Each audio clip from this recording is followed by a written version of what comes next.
আসসালামু আলাইকুম গাইস, কেমন আছেন? জি আলহামদুলিল্লাহ, আমি ভালো আছি। নতুন ভিডিও নিয়ে চলে এসেছি। এখানে আমি আলু দিয়েছি, পেঁয়াজ দিয়েছি, টমেটো কুচি দিয়েছি, রসুন কুচি দিয়েছি, 4 পিস লঙ্কা দিয়েছি, নুন অ্যাড করলাম, হলুদ গুঁড়ো অ্যাড করলাম, ধনিয়া গুঁড়ো অ্যাড করলাম। এখানে দিলাম লঙ্কা গুঁড়ো, একটু তেল দিয়ে দিচ্ছি। এখানে অ্যাড করব মৌরালা মাছটা।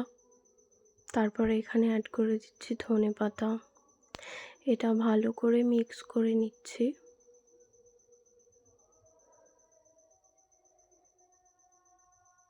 এটা বাড়িতে বানিয়ে খাবেন, অনেক মজাদার হয়।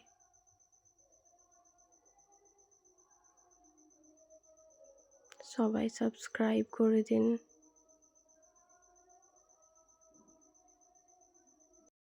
এখানে আমি অ্যাড করব জল,